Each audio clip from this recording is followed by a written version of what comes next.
So you might be having issues pairing your remote with your Fire Stick. Another option is to use your TV remote.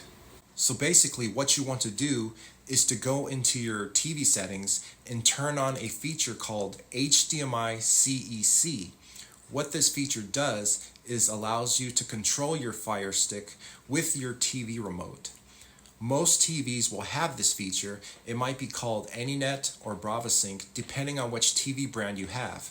If you have an older TV, you might not have this feature and you won't be able to use this method to pair your Fire Stick remote with your Fire Stick. So for this example, I'm going to use my Samsung remote to go into settings to turn the HDMI CEC on.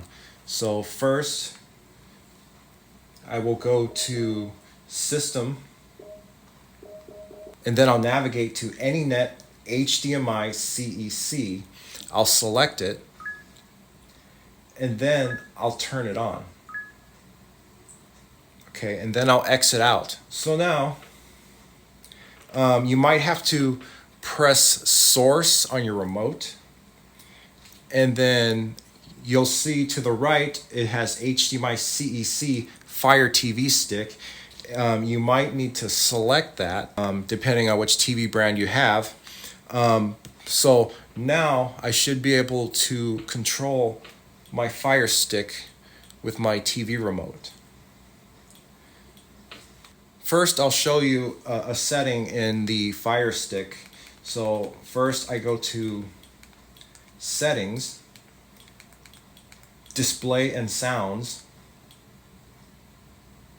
and then down to HDMI CEC device control.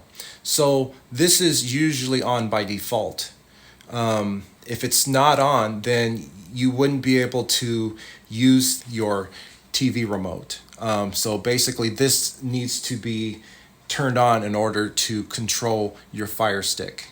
Next, I'm going to show you how to pair your Fire Stick TV remote with your Fire Stick. So I'm going to use my TV remote to navigate to Settings, and then navigate to Controllers and Bluetooth Devices, and then Amazon Fire TV Remotes.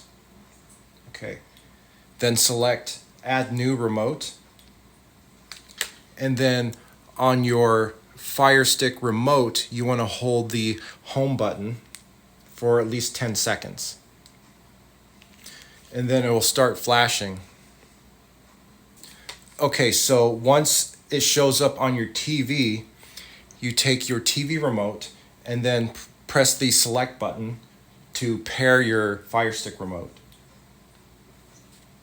Okay, so now it should work. So now I can navigate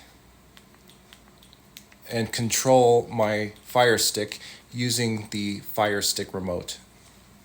Thanks for watching, and I hope this video was able to help fix your Fire Stick issues. If you found it helpful, please consider subscribing to my channel for more tech tutorials and troubleshooting videos. Don't forget to hit the notification bell so you never miss a new upload. And if you enjoyed this video, please give it a thumbs up by clicking the like button below. Your support helps me reach more people who may be struggling with similar issues. If you have any comments or questions, please leave them below. I always appreciate your feedback and strive to provide the best possible solutions for your tech-related problems. Once again, thank you for watching and supporting my channel. I look forward to seeing you in the next video.